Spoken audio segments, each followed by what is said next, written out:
Betros. I'm the chairman of the division of South East Queensland. We'll talk to you briefly today to bring you up to date with where we are with the Commission. My position, I sit on the Queensland Rugby League Board and I also sit on the Australian Rugby League Board. Now, I don't know whether you're all up to date. You probably only know what you've read in the newspapers about the Commission. And I think it's important that everyone involved in rugby league, everyone involved in the game and everyone that has a great love of rugby league understands exactly what's happening with the Commission. Because if you believe everything you read in the paper, the Queensland Rugby League are the bad boys in all of this because we're holding up the establishment of the Commission. Michael Searle says he wants a commission by the second week of March, so we should be allowed to do it. But effectively what a commission does, and I'll explain this to you clearly, the commission that Michael Searle wants and the NRL clubs want is that they own 100% of rugby league in Australia. They own the game. Now currently the situation is this. The game in Australia since the Super League war was owned 50% by the Australian Rugby League, 50% by the media organisation News Limited, Rupert Murdoch's organisation. They own 50% of the game, and the Australian Rugby League, which is two shareholders, one is New South Wales Rugby League, the other one is the Queensland Rugby League. So effectively the Queensland Rugby League owns 25% of the game. Now that's the current situation. Now News Limited have come to us and said that they would like to exit the game. They don't want to have involvement with rugby league in Australia anymore. Now at the moment News Limited are taking $8 million a year out of the game. So all the funding that comes into rugby league every year, whether that's from sponsorships, TV rights, state of origin revenue, and that's a fallacy that we saw printed in the paper during the week. Someone wrote into the paper saying the Queensland Rugby League keeps all the revenue we get from state of origin. That's wrong. All the money goes into the central pool, which is controlled by the partnership committee, which is made up of News Limited and the Australian Rugby League. There's three from each group. So we don't get any of that money. The only money the Queensland Rugby League gets out of state of origin is the individual sponsorships for the teams. So you see them running out with Forex and Amy and Canterbury, those sponsorships, that money goes to the QRL. And what we do with that money, we then distribute it around the state. It pays the wages of Craig and the other boys that are here. It pays for the upkeep of the offices. It all goes into a whole lot of stuff. So where are we up to with that? Well, we said to the NRL clubs, we're not giving you 50% of the game. Simple as that. News Limited, when they exit the game, if they exit the game, their 50% share goes to the 16 NRL clubs.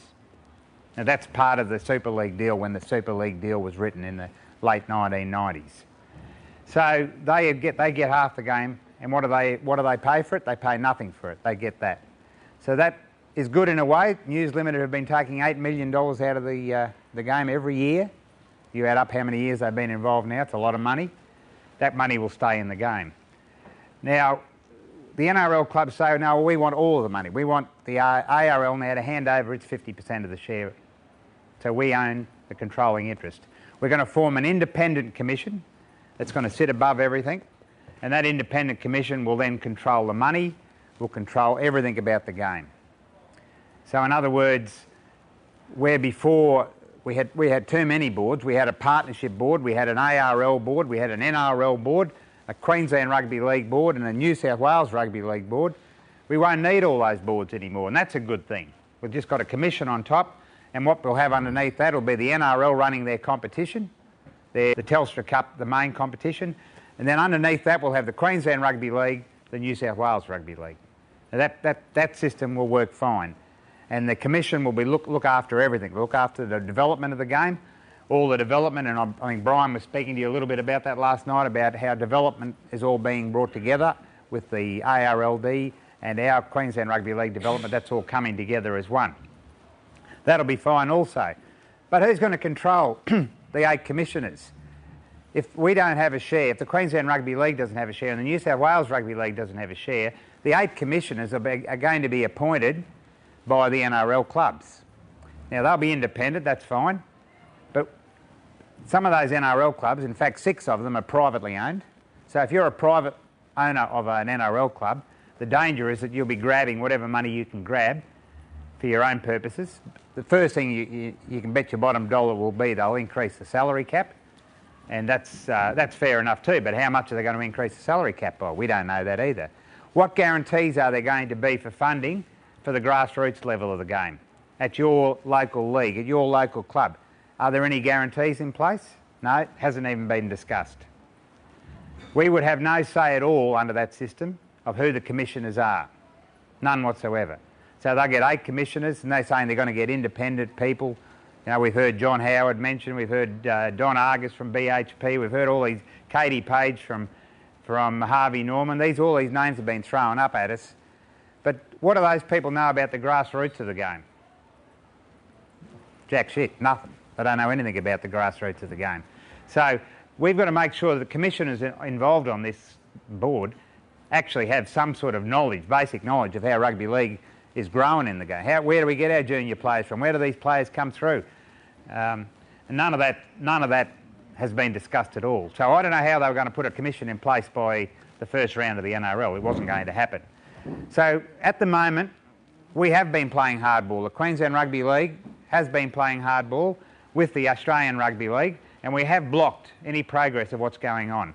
The latest development as of Thursday, at an Australian Rugby League meeting on Thursday, we have elected a four-member working committee now, 2 from Queensland, 2 from New South Wales, and these 4 people will be negotiating a deal with News Limited on the establishment of a commission. Notice that we left out the NRL clubs. The NRL clubs own nothing of the game at the moment. They will get their share later on, but at the moment they own nothing, so they're not involved in negotiations. So that's where we're up to. It goes to the next stage now where the working committee will be discussing all of the concerns I've just mentioned to you. They're going to be discussing those with News Limited and the News Limited hierarchy. Now, News Limited have got a few conditions on getting out of the game. They want to be compensated for the money they've put into the game over the years, and they own 100% of the Melbourne Storm. They own some of the Brisbane Broncos, and they still own some of the Cowboys. I think they're getting out of the Cowboys. So they have a fair involvement in the rugby league at the moment. And some of the conditions are they get out of all their clubs. They have to sell the Melbourne Storm, and that's been they've been trying to do that for a few years now, try and sell the Melbourne Storm. A very successful club, but the most expensive club to run in the NRL because of its geographical location, having to get people to go down there. It just costs them a lot more money to run that club. So that issue's got to be sorted out first too. And then there's a whole myriad of financial things to be worked out. Who's going to own buildings? Who's going to own a development organisation? You know, it's so much work to do on that yet, you can't rush these things through. So that's where we're up to with it at the moment. I would think, would think that we'll have a commission, an independent commission, and that'll be in place by the end of the year, I would hope. That's what we're working towards. But the independent commission will be elected, or not elected, but nominated and agreeable to both sides of the party. I mean by the NRL clubs and by the Queensland and Australian Rugby League. We'll have to agree for the people sitting around that table have the game's best interests at heart. And that election system has to be worked out. And that's where we're up to with the Commission. I hope that clarifies a bit, because you read the newspaper and you get the impression that it's all being blocked and held up for superficial reasons that aren't that at all. We've been looking after the game in Queensland now for 102 years. The Queensland Rugby League's been in existence. And I don't believe we have a mandate just to give the game away, our share of the game away, to the 16 NRL clubs that have been in existence for a much shorter time. I don't believe that's what the grassroots of the game want. And that's certainly what the QRL board is going down that path.